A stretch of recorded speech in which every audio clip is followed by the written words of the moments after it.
mas só pode me passar. Caso não consiga, eu faço sozinho mesmo.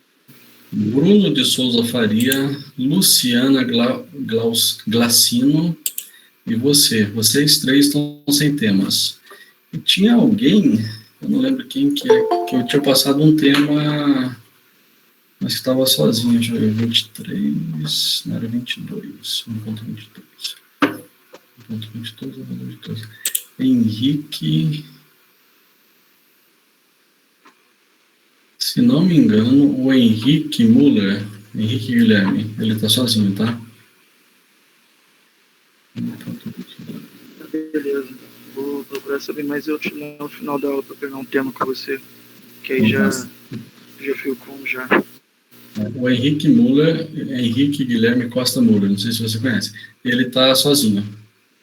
E aí, se você quiser fazer com ele, só me avisa, tá? Senão eu te passo um tema aí. Ok, não, eu vou preferir pegar um tema e depois eu vejo que tem mais outra galera que você falou. A gente vai dividindo para ficar certinho. Tá bom. Agora, de simática, tem, ó, Ana Luísa, Anoí, Cristal Carvalho, Débora, Esther, Gabriel Soares, José, Juliana, Leonardo, Letícia, Matheus Branco, Pablo, Rafaela, Juan e Tadeu. Esses daqui todos que eu falei estão sem temas, tá? Se alguém tiver presente aí, dá o grito, que daí eu passo. Boa noite, Lara. Oi, Ana, boa noite, tudo bom? Tudo sim. Obrigado, Carlos. Cristal cancelou, né? Hilário, boa noite. Oi, Nicolas. Boa noite. O seguinte, desculpa até trocar a matéria, mas resmate eu estou sem tema. Porque ciências do materiais, o meu foi Dureza Brinell. Aí de hoje tem um trabalho para apresentar em hidráulica sobre tubo de pilô, quer dizer, túnel de vento. Não, mas o resmate que eu falei para o William é resmate 2. Ah, perdão, então, né? Desculpa. Tá, o resmate 1 são aqueles 2 exercícios, né? Isso. Certo? Tá tudo certo, Nicolas. Bom. Cadê? Então, vamos lá. Agora, Cimate. Cimate, nós estamos no capítulo 6. Capítulo 6.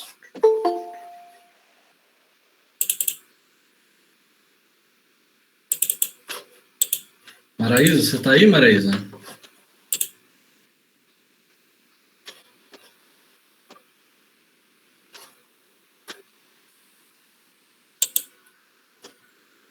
Maraísa.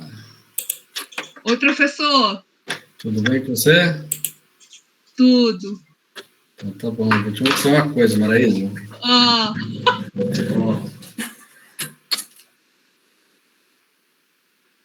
Viu? Olha! Finalmente fez algum agrado, hein?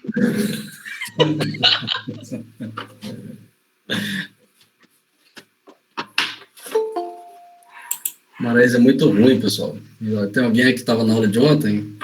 Não era resmate, né? Vou te falar de Maraísa.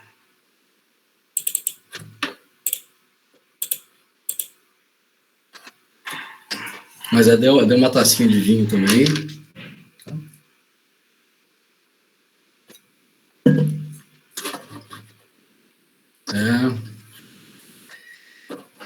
Isso aí, Rafael. Para quem não sabe, eu fiz 25 anos ontem, eu estou junto com a minha esposa, por isso que ela tá me enchendo o saco, entendeu? Tava questionando aí se devia dar os parabéns só para mim ou para minha esposa também. Mas estamos conversados, né, Maria? Está resolvido, né?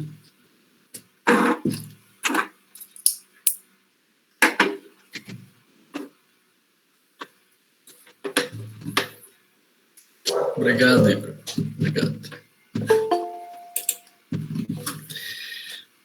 Bom, vamos lá então. Nós paramos aqui no slide 78.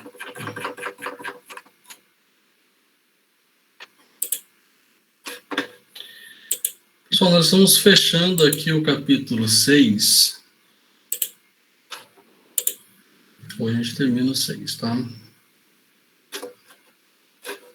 Folga aí, tranquilidade. Então, olha só.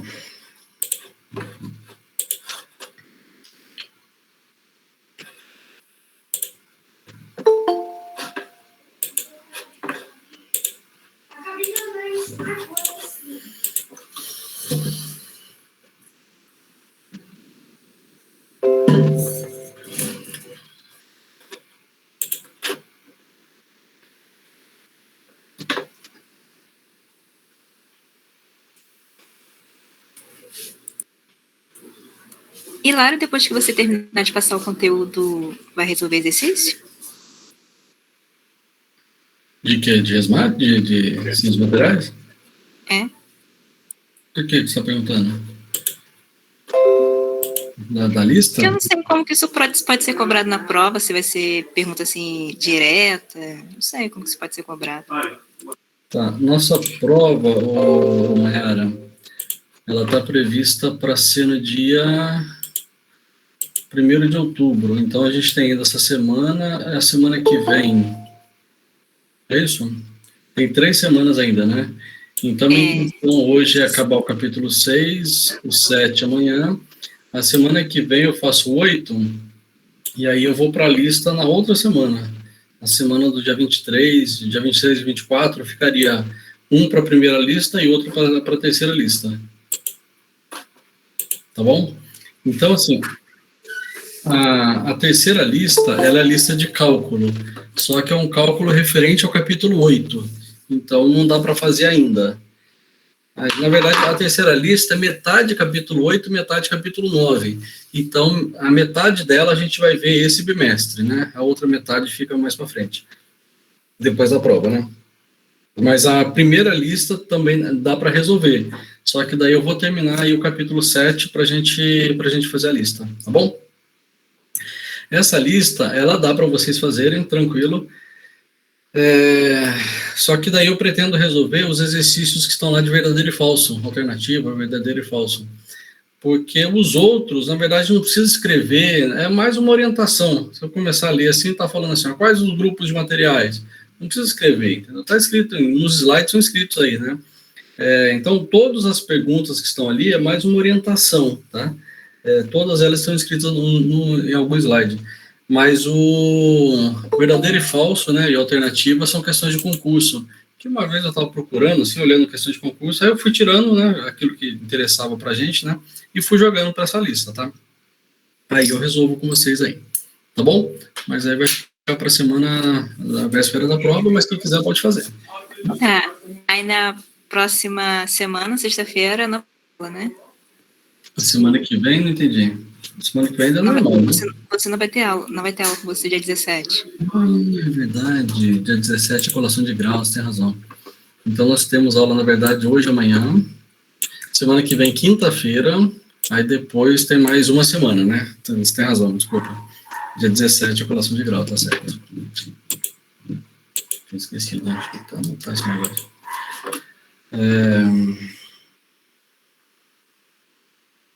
Onde é que tá anotado aqui? É sexta-feira que vem, né?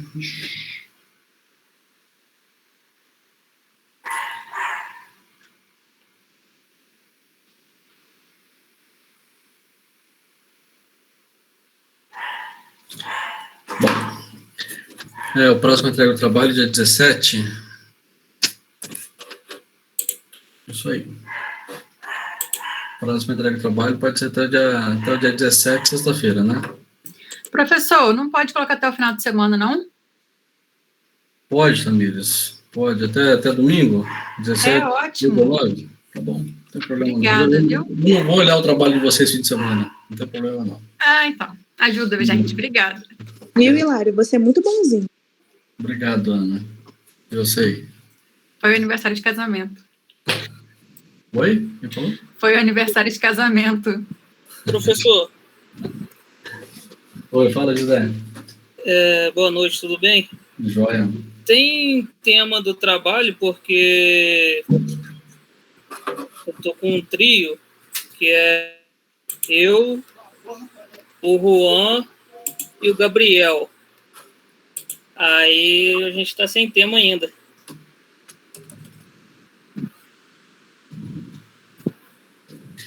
Então, vamos lá. Você quem? José... Isso, José, Juan e Gabriel. José Carlos, né? Isso. José Carlos, Juan Domingos e Gabriel Soares. Esse é o tema eu coloquei aqui no chat, ó. Metalização. Definição e métodos por HVOF.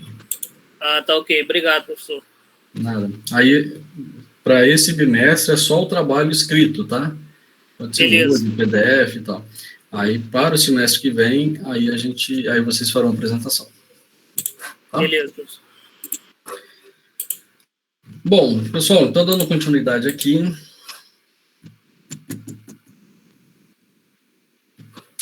Para quem não sabe, ontem teve uma apresentação especial, né? Uma apresentação, como é que diz assim, uma participação especial na aula, né, da minha esposa, veio aqui, estava junto com a Maraísa. Quem mais estava na aula de ontem? Tamires, você estava também, Tamires? Tava sim. Minha esposa veio aqui em pessoa para me defender, porque eu fui criticado duramente, e ela teve que estar aqui presencial para me defender. Tá? Você também, né, Luiz? Você está em todos, né, Luiz? Ainda bem que você não tem microfone. Professor, boa noite. Oi, Léo. Eu e Pablo também precisamos de um tema para o trabalho. Tá. O professor educadamente com a faca na mão perguntando para ela. Você não viu minha mão, eu estava beliscando ela aqui, tá vendo?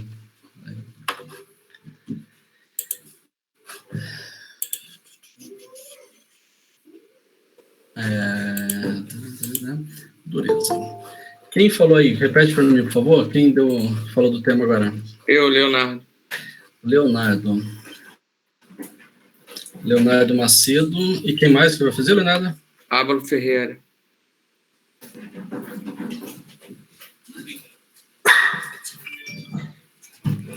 Pablo, é isso? É. Pablo Ferreira. Vocês vão falar sobre dureza Rockwell. Ótimo. Coloquei aqui no chat, tá? Agora teve um aluno aqui que falou que eu estava com uma faca na mão para você falar ontem aqui. Aí eu falei que faca não, eu estava te beliscando. Sua reputação não tá boa.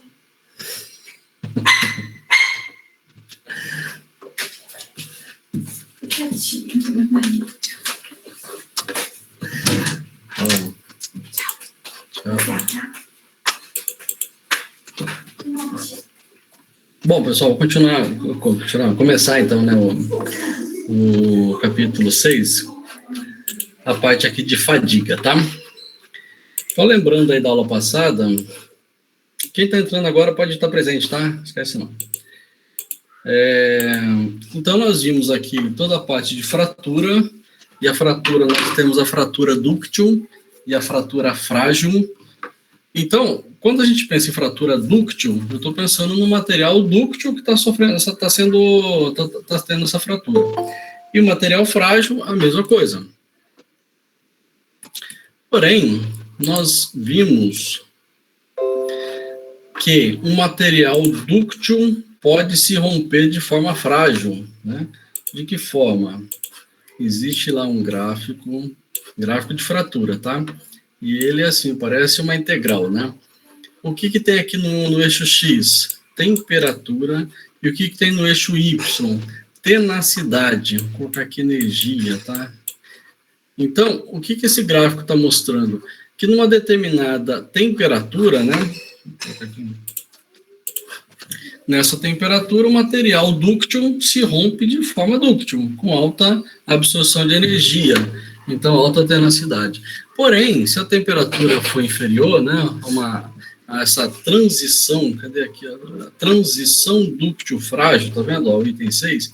A transição dúctil frágil é o material dúctil se rompe de forma frágil. Então, esta região aqui é chamada de transição dúctil frágil, tá?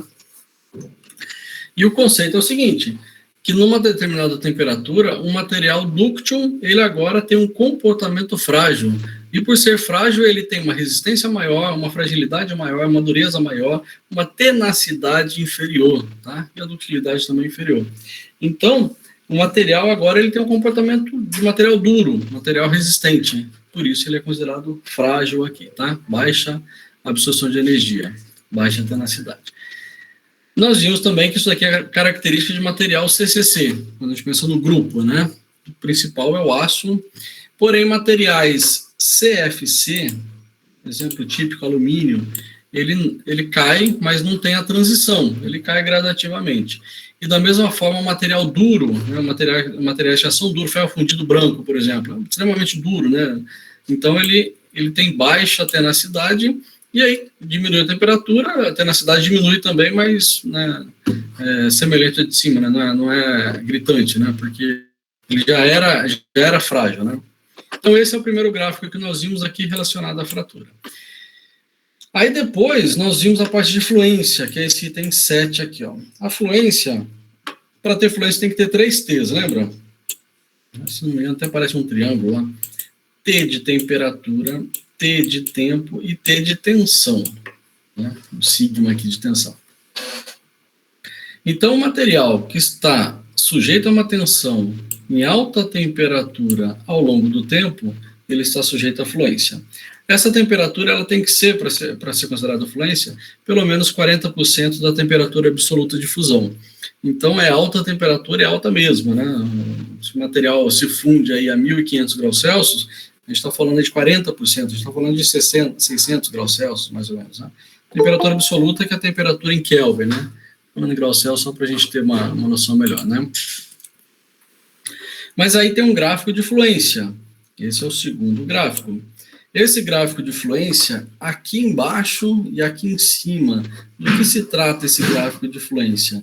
Aqui nós estamos falando de tempo, e esse tempo aqui é tempo de vida útil do material, então, e o gráfico ele é desse jeito, ó, e aqui é a ruptura, né? Então esse é o tempo de ruptura do material, tá?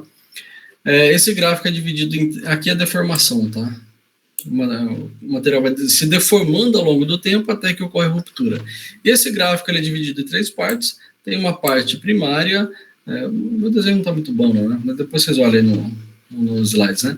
Mas ele tem uma parte primária, onde a deformação é rápida. Depois ele tem uma parte secundária, até aqui mais ou menos, que daqui é praticamente uma reta, tá? Ou seja, a deformação é constante, né, ao longo do tempo. E aí depois o terciário, que daí a deformação acelera e aí tem a ruptura, né? E o detalhe da fluência, está escrito também aí, é que a deformação é permanente, tá? Então o material começou a deformar por fluência, ele vai continuar deformando, né? É diferente de resmate, quando a gente fala de deformação, que o material, para a resistência dos materiais, a deformação dele é elástico, ele está dentro da região elástica, né? Ele deforma, tirou a carga, ele volta para o zero, né? Então, esse é o conceito de resistência dos materiais. Não pode deixar o material passar para a região plástica. Só que fluência, a deformação é plástica, tá? Então, material em alta temperatura, que não seja fluência, abaixo dos 40%, ele entra na resistência dos materiais, normal, ele vai estar dentro da região elástica. Né? A alta temperatura, ele tem uma resistência inferior, uma resistência menor, mas faz o cálculo com aquela resistência menor, não tem problema. Mas a fluência ele já é um outro conceito, e aí o material vai romper por fluência. O objetivo aqui é determinar qual que é o tempo aqui, né? Esse tempo é que o material termina a segunda fase aí, né? E aí o material tira, troca, evita essa quebra, né? Essa quebra catastrófica que vai ocorrer, tá? E agora, então, observe que são 2 gráficos, né? Esse gráfico, agora eu vou entrar no terceiro gráfico de fadiga, tá? Então, um gráfico cai na prova, o segundo cai na segunda chamada e o terceiro cai na prova final, tá? Não nessa sequência, né? Mas, com certeza, um gráfico cai na prova e outro na segunda chamada e outro na final, tá? Como na final posso pôr mais, né? Vale 10 pontos, então eu coloco os 3 gráficos de uma vez, né? Não tem problema. Então, terceiro gráfico, fadiga. O terceiro conceito, né, de falhas, né? Lembrando que as falhas são todas femininas e começam com F, né, de feminino também, né? E de falha também, né? Então, as falhas ocorrem devido à variação do tempo, as falhas por fadiga, tá? E ocorre no nível de tensão inferior aos valores de resistência ao escoamento do material. Olha que o que está falando isso daqui, ó. Nós temos aquele gráfico, tensão, deformação.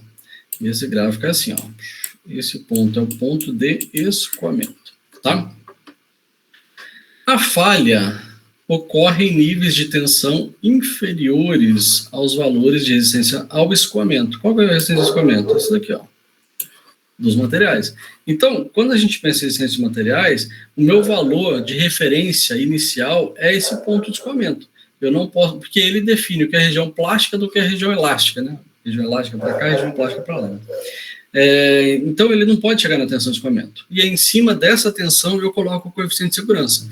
Mas o que está me dizendo aqui, essa frase, é que se o material estiver sujeito à fadiga, eu não posso nem olhar direto para esse cara aqui, ó. Ele continua sendo a minha referência, mas agora, fadiga, eu vou ter que olhar para um outro gráfico, que é o gráfico de fadiga. Em tese, olha, esse daqui, ó, como que a gente traça esse diagrama? Eu já mostrei um vídeo para vocês, né, como que traça esse diagrama, que o material vai sendo alongado, né? Para traçar esse diagrama, é um ciclo só, é um alongamento e acabou. Né?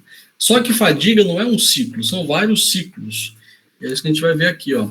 Então, o material sujeito à fadiga ocorre da seguinte forma, ó. Traciona, volta, comprime, volta, traciona, volta. Isso aqui é cada parte dessa daqui, né? Ela é considerada um ciclo, né? Então, um ciclo, tração, compressão, né? Pode ser também só tração, traciona, para, ficaria assim, traciona, para, ou só comprime também, né? Mas é a fadiga, né? Aqui.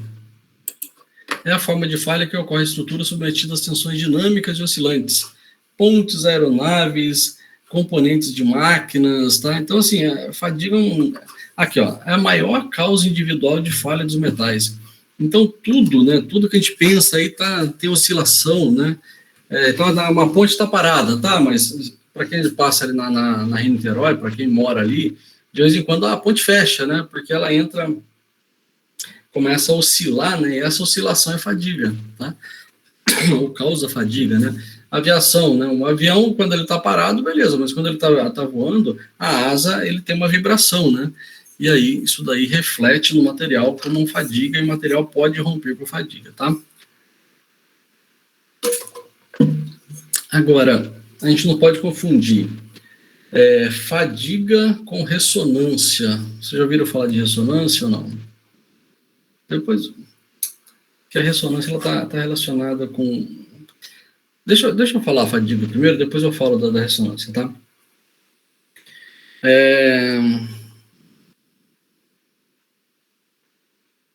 Ou não falo agora. Depois eu falo. Vamos falar só de fadiga agora. Olha só, então esse é o terceiro gráfico, tá? Pessoal, tem um monte de gente esperando aqui. Qual cai na prova o quê, Luiz? Do gráfico que você está falando? Os 3 caem na prova, tá? As provas. Como vocês gostam muito de mim e ficam para a prova final, até dezembro, né? Então, a prova final vai cair um gráfico também. Beleza? Eu te respondo daqui 3 semanas. Beleza? Afinal, me conta depois. Tá? Aqui no dia a gente conversa sobre a prova com calma, tá? Mas aí, esse é o terceiro gráfico, tá? Talvez seja esse, ó. O que significa esse gráfico? Ó? Aqui está falando de tensão. O eixo Y aqui é tensão. O eixo X, ele é número de ciclos. E aqui está em potência, tá vendo? Ó? Potência de 10 aqui, né? Aqui é uma escala logarítmica. Então, 10 a terceira, 10 a quarta, 10 a quinta e tal. E o que mostra esse gráfico para a gente? Ó? Se o material estiver sujeito a 10 a quinta ciclos, vamos pegar 10 a quinta aí, 10 a quinta ciclos, qual que é a tensão de fadiga? Vai ser esse valor aqui, ó.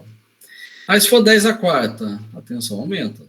E se for 10 a terceira, vai ser lá em cima. E se for 10 a 1, né, 10 elevado a 0, né, caindo para cá. 10 elevado a 0, a gente vai pegar a tensão de escoamento, certo? Aí eu não preciso entrar nesse gráfico de fadiga.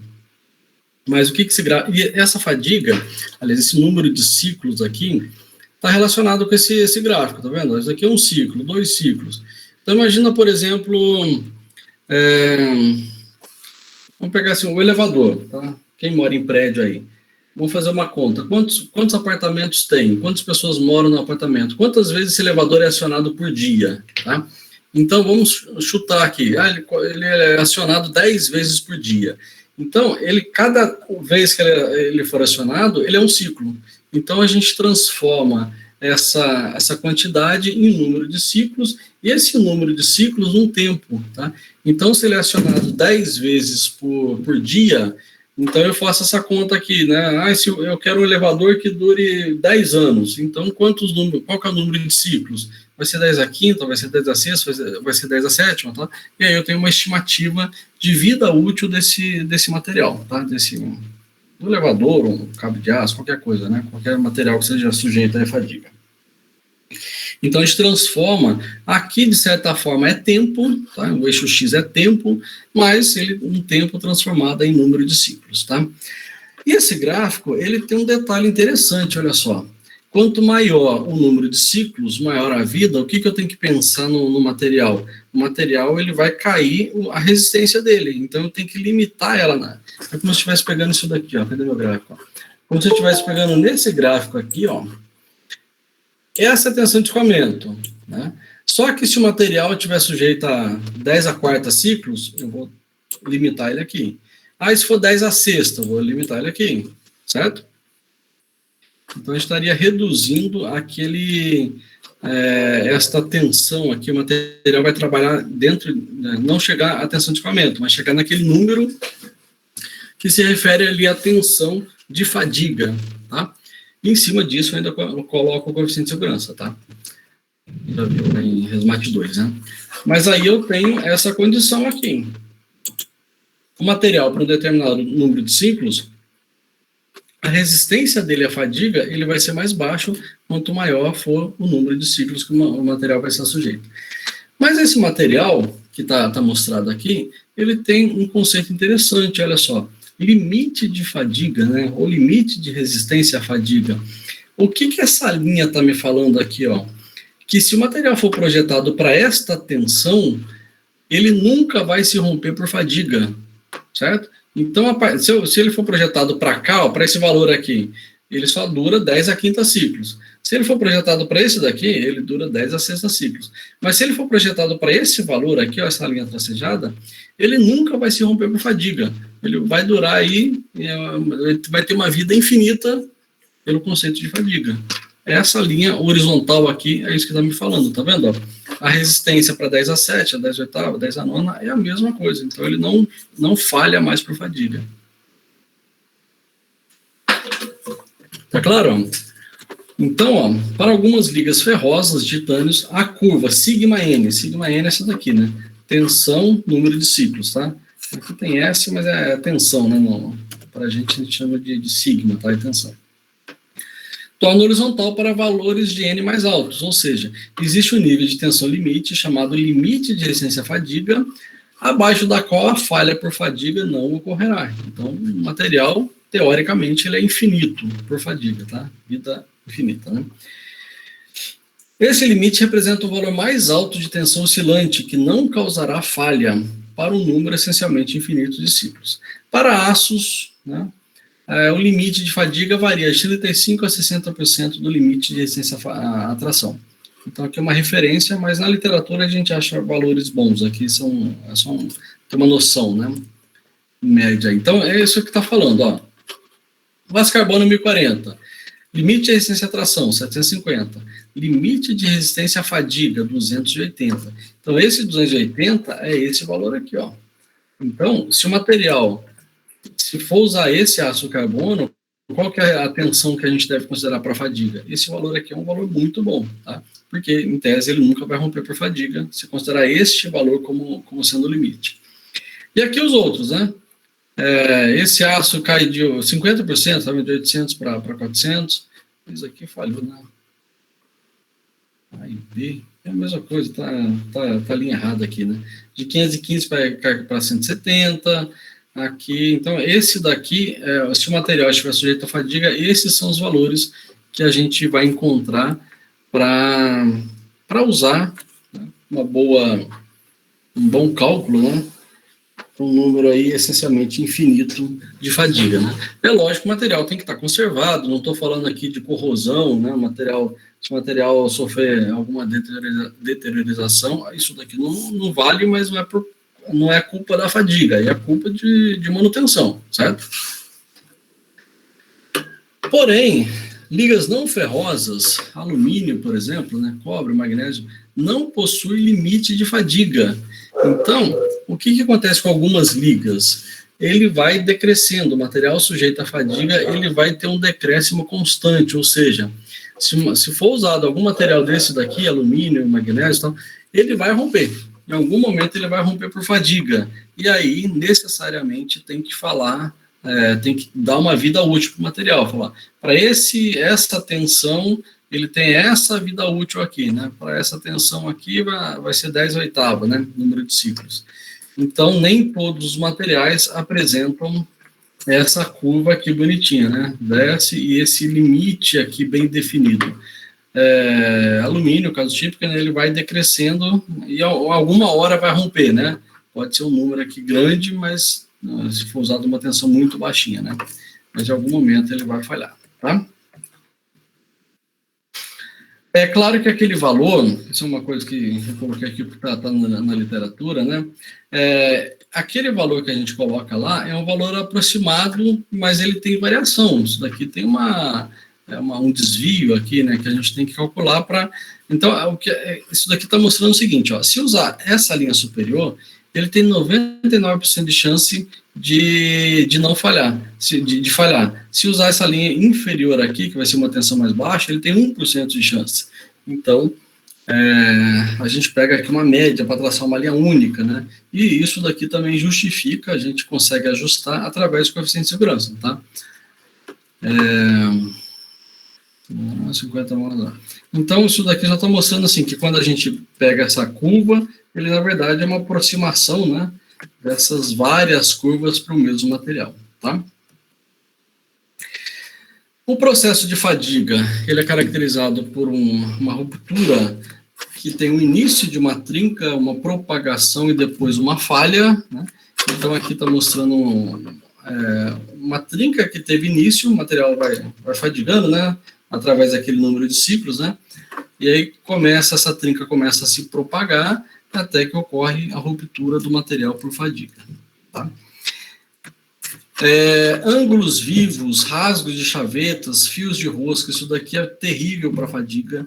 Então, se vocês observarem materiais aí, sempre evita, tá? Não sei, a gente sempre busca evitar ângulos vivos, né? 90 graus, porque isso daqui é um ponto de início de trinca.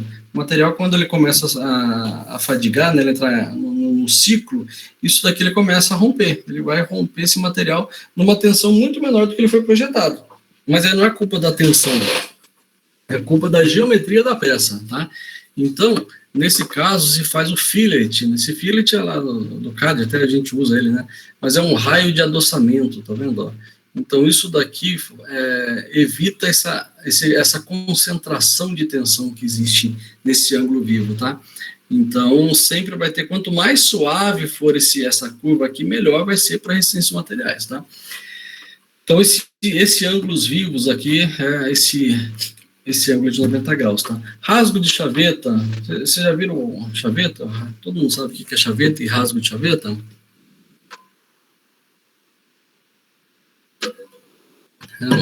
Chaveta, sabe, né? Mas aqui também, a chaveta poderia ser até isso aqui, né? Vou mudar de cor aqui. A gente falou que não. A gente falou que não.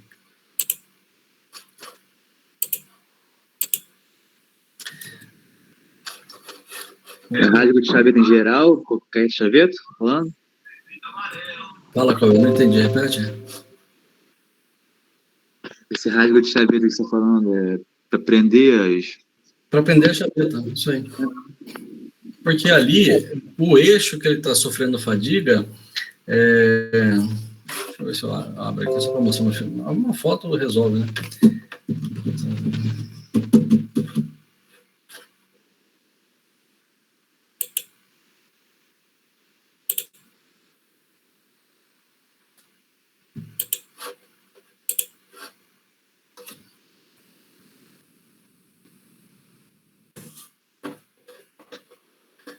Aqui, ó.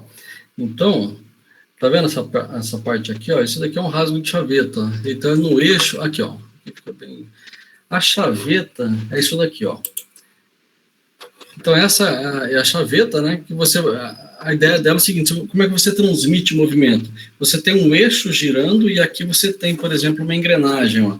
Como é que faz essa comunicação, né? Então, de um lado, a chaveta vai ficar metade no eixo e metade na engrenagem. Tá vendo aqui, ó, no rasgo de chaveta? Então, coloca a chaveta metade nessa parte aqui, que é uma peça que vai estar acoplada a um eixo, né? O eixo entra aqui, mas aí faz com que haja uma transmissão mecânica, né? Tá vendo? Ó? Isso aqui é um rasgo de chaveta, ó. Olha aqui. Então, a chaveta, que é essa pecinha, ela vai entrar aqui metade no eixo e metade na polia, né, que vai encaixar aqui. E aí, toda vez que o eixo girar, ele gira também a polia, evita que tenha deslize, né.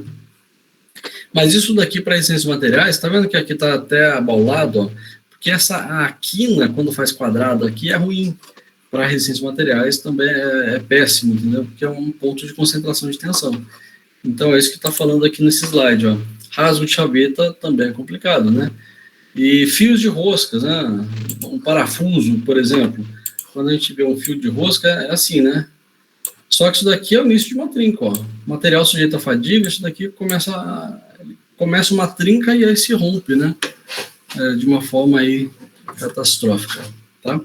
Então, em outras palavras, a geometria, e aqui entra o conceito também de rugosidade, né? Até olhando para essa figurinha aqui, ó, todo mundo, peças de alta qualidade, aí entra principalmente aviação, né? Mas, de maneira geral, aí peças de grande responsabilidade, né?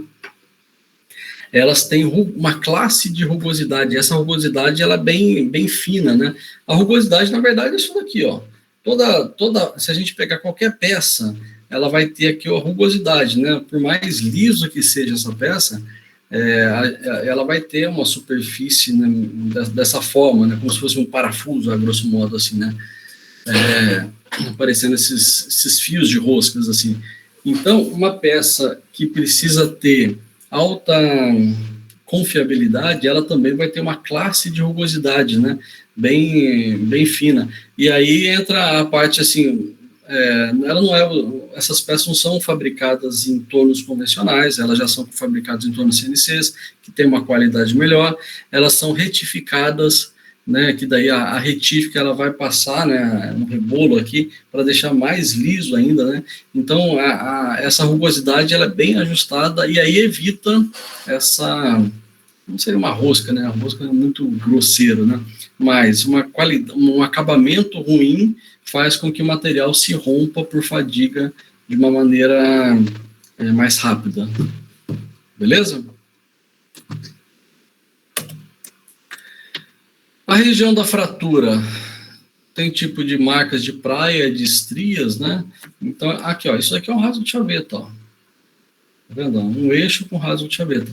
E aí o que ele está falando é o seguinte, que aqui ele mostra onde que iniciou a trinca, né? E o material, ele vai estar em rotação, né? Mas ele vai rompendo, ele vai rasgando esse material, e aí aparecem essas marcas de praia, né? E aí no final tem a falha repentina, né? Ele vai rasgando esse material, né? Por fadiga, né? Ao longo do tempo vai acontecendo, né? E aparecem essas estrias aqui, né? Essas estrias que tem aqui na superfície da fratura, tá? Como se fosse marcas de praia aqui, ó, ele vai rompendo, né, vai cisalhando, rompendo o material por fadiga, tá? As marcas de praia, as marcas de praia e as estrias não irão acontecer na região que aconteceu a falha rápida, né? Então aqui, esse material ele começou a se propagar, depois aqui a região rápida, né? Ela rasga, né? Superfície foi uma trinca na borda superior, a região corresponde à área ao longo do qual a trinca se propagou. A falha rápida ocorreu ao longo da área que possui uma textura opaca e fibrosa, tá? Então, essa região aqui, opaca e fibrosa, é onde o material teve essa falha rápida, né? Então, o material iniciou a trinca, começou essa trinca a se propagar, o material vai rompendo, formando ali as marcas de praia, e depois tem essa ruptura aí catastrófica, né? Esse é o gráfico de fadiga. Aqui está a tensão, né? E aqui está o número de ciclos. E o que a gente pode observar aqui? Uma liga de titânio. Tá vendo? Ó, um ciclo, 10 ciclos, 10 ao quadrado, né? 10 à terceira, tá, né? Escala logarítmica. E aí, a tensão que o material resiste à fadiga, ele vai diminuindo. Quando aumenta o número de ciclos, a tensão, né? O limite de resistência do material, a fadiga vai diminuindo. Até que chegou numa condição aqui em torno de quanto? Quase 90, né? 80 alguma coisa? 90, praticamente 90, né? 85 aqui. Unidade, KSI, né? Eu não estou preocupado com a unidade, estou preocupado aqui com o conceito, tá? Megapascal está aqui, ó. Então, normalmente a gente usa megapascal, né? Então, o material sai aí pegando um ciclo, né? Sai aqui de 1000 megapascal, né? Uma tensão extremamente elevada, né? E ele cai aqui no limite de resistência da fadiga para 600, praticamente, né? 600 megapascal. Ou seja, o material aqui, ele tem esse decréscimo natural, porém ele estabiliza. Então, esta linha aqui, esta região aqui, esse valor, ele é o limite de resistência à fadiga. Uma liga de alumínio, ele também decresce, só que agora ele vai decrescendo e ele não estabiliza, ou seja, para o alumínio é necessário definir aqui, vai existir uma vida útil do material, tá? Ele não apresenta esse limite de resistência à fadiga.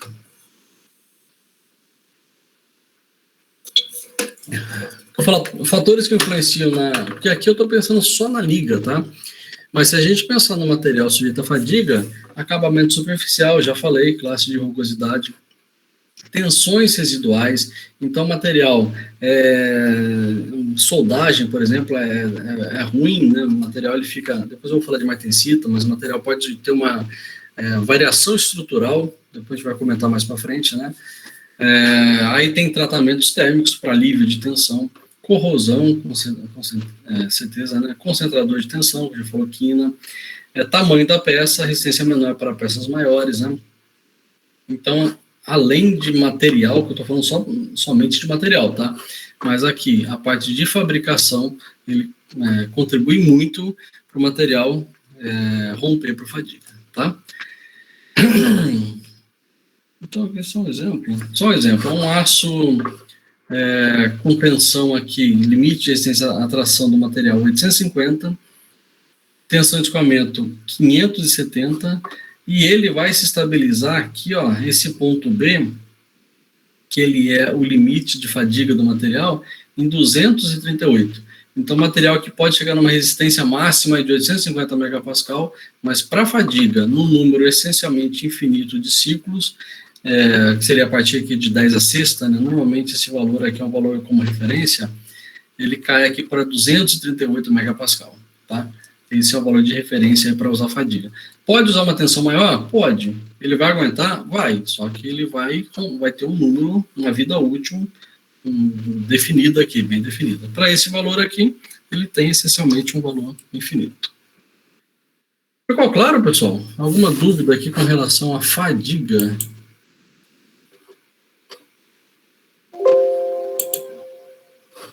Cadê vocês? Tranquilo? Beleza, né? Todo mundo digitou presente aí, né? Aí, eu ia falar de ressonância. Ressonância é um outro fenômeno que não é fadiga, mas ele também sofre a influência do número de ciclos, tá? Eu só acho um gráfico aqui de ressonância. Digitei presente ali agora, Lauro. Alô, editou aí? Isso? Mas eu não fechei ainda não, tá?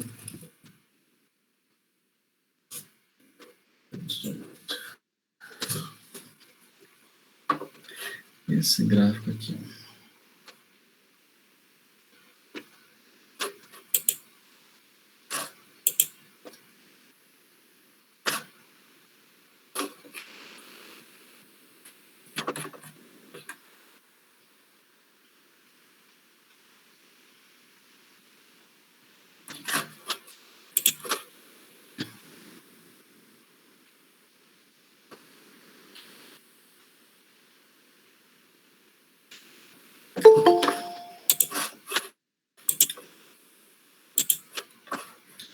Ó.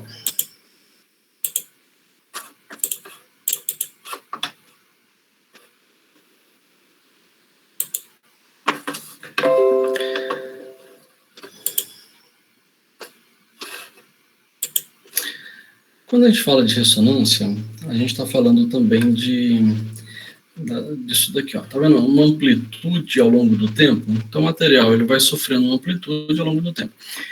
Só que a ressonância, ele vai ter aqui, a gente chama de frequência natural.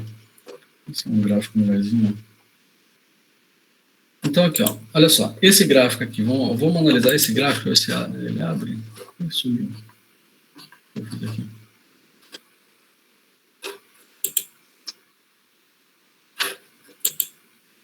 Dá para vocês verem esse gráfico aqui?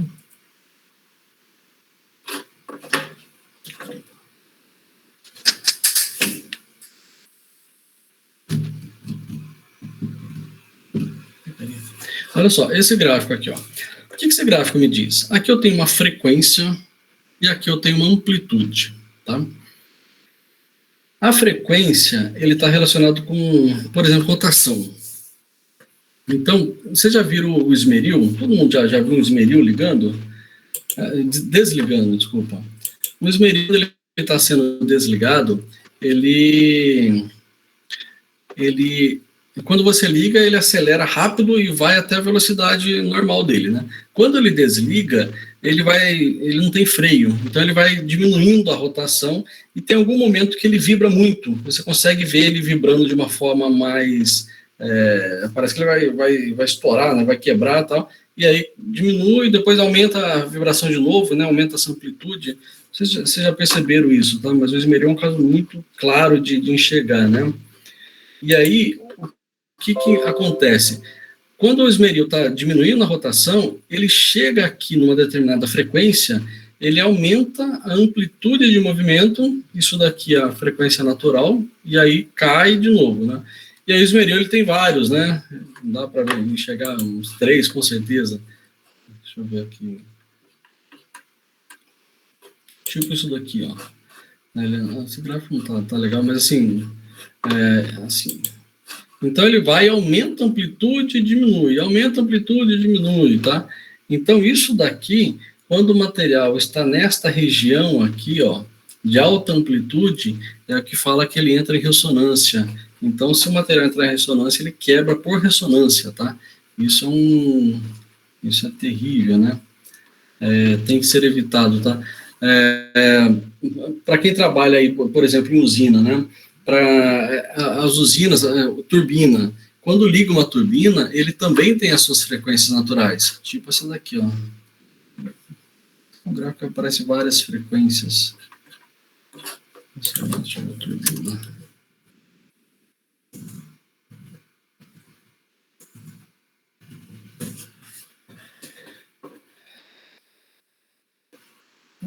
Tipo, assim, ó, ele tem uma, tá vendo esse gráfico aqui? Ele tem uma frequência, aí diminui, depois tem outra, diminui. Então, isso daqui vai ser num valor, né? Numa rotação, aqui vai ser em outra rotação. Então, para quem já trabalhou com turbina, por exemplo, você não acelera ela, né? Você acelera ela, turbina a vapor, tô falando, tá?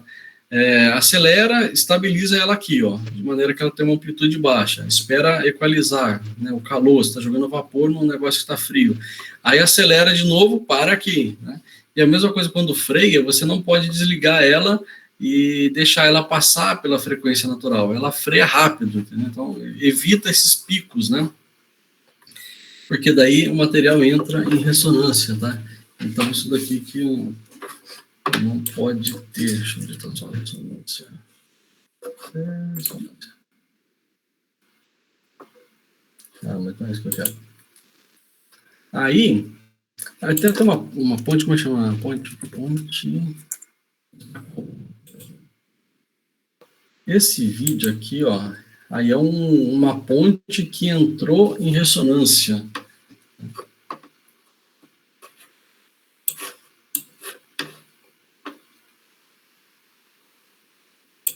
Por causa dos preços das passagens. Do outro, tem gente que tem milhas, mas não usa. E aqui tem gente que resolve isso em 123. 123 Milhas. Uma plataforma inovadora para você comprar passagens com até 50% de desconto. Vocês não querem ver 123 milhas, não, né?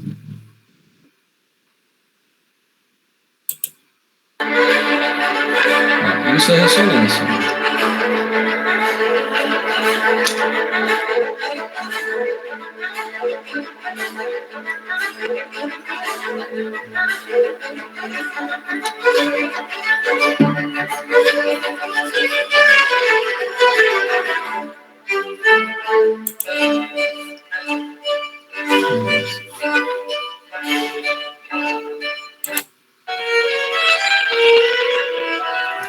Acho que dá pra ver até um fusquinha no meio, né?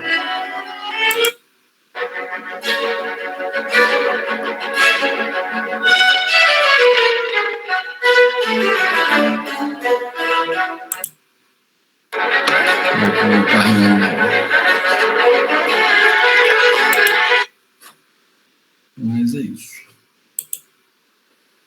Aí, o helicóptero também, você está falando, Carlos, você está falando de ressonância ou está falando de fadiga?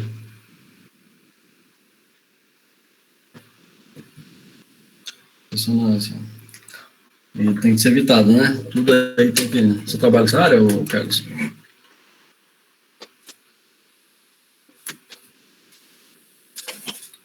Esse microfone, cara? Consegue falar? Oi, professor. Boa noite. Fala aí, cara. Sim, tem até uns vídeos na internet de uns helicópteros se desmontando na hora que vai acionar o motor, que dependendo da partida de que o piloto for dar, pode ocasionar ressonância e o helicóptero literalmente ele se desmonta no chão. Nunca vi, cara. Tem no YouTube aqui, helicóptero? Eu acho que tem, dá uma procurada aí, é helicóptero ressonância.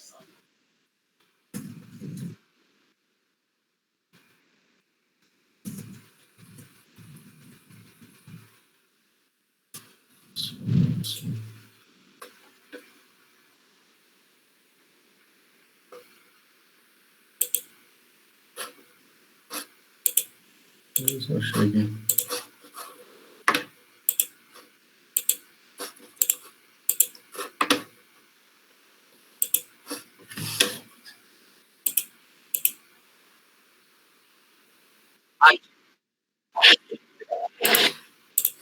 Como?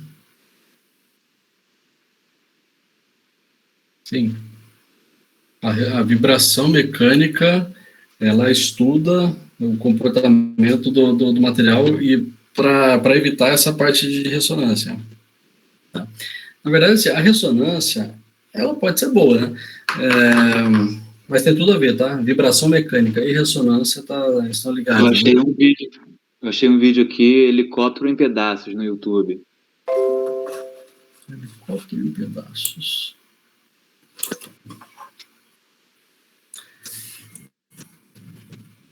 Veja.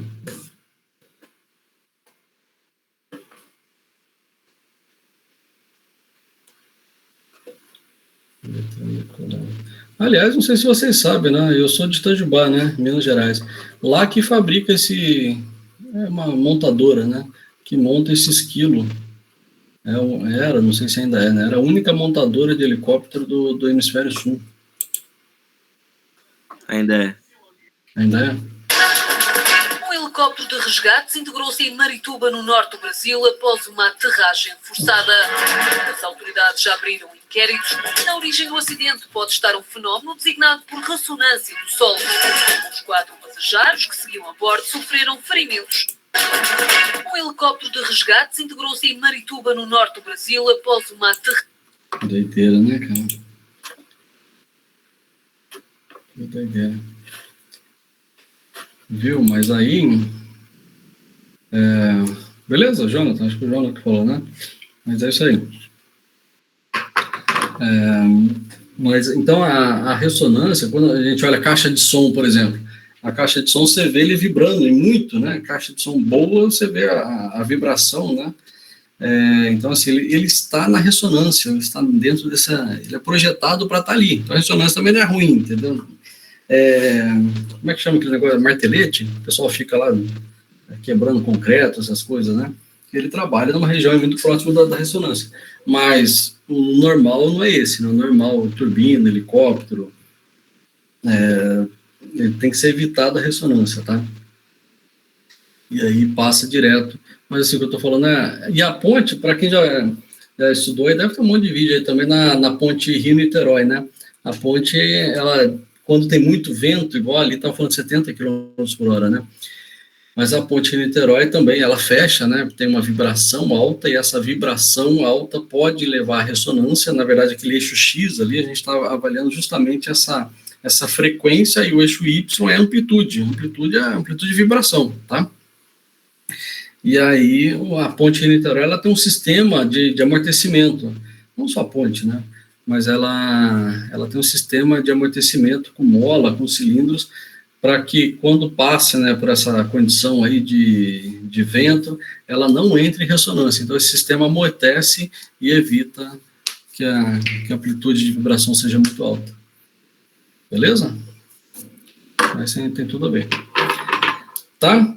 Mas aí a minha ideia era falar assim, o ciclo eu posso enxergar como fadiga, e o material vai ser fadigado, mas ele não é essa fadiga. Ressonância não tem fadiga que resiste, entendeu? Não tem material que resiste. O material, ele não é... Ele tem que ser evitar a ressonância, mas não tem nada a ver com a fadiga, tá? Embora o conceito aí inicial seja semelhante, né? Eles são relacionados. Beleza? Ficou claro para todo mundo? Então, beleza.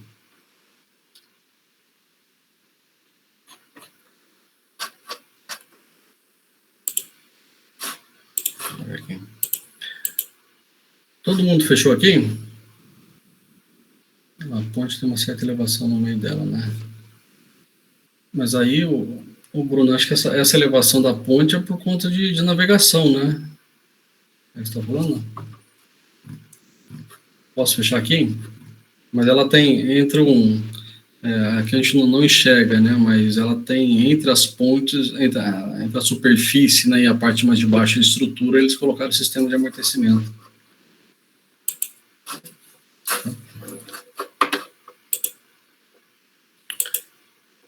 Ok, eu não passei o tema. Deixa eu só fechar aqui, aí eu vou liberar vocês.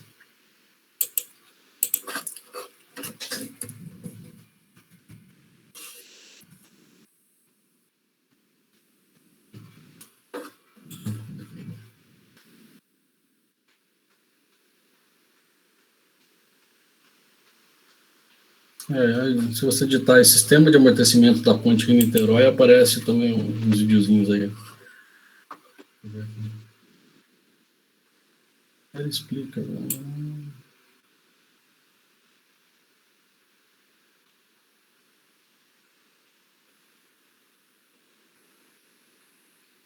Muita foto aqui.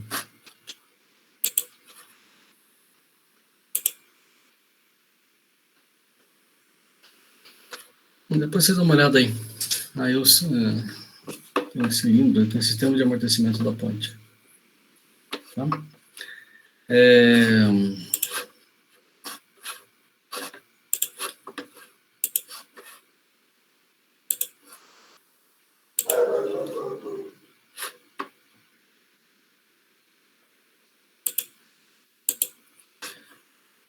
Bom, então abrindo aqui, deu 43 pessoas.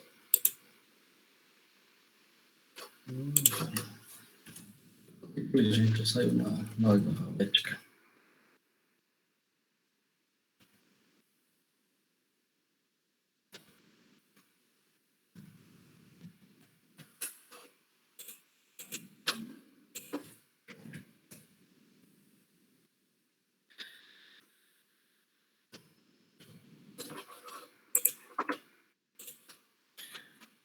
Então, acabar a aula de hoje, aula capítulo 6, né? Aí fica aí, quem quiser, quem eu não passei o tema ainda, aguarda aí, que daí eu passo o tema para vocês. Para o restante, a gente se encontra amanhã. Pode ser? Beleza, pessoal? Valeu. Boa noite.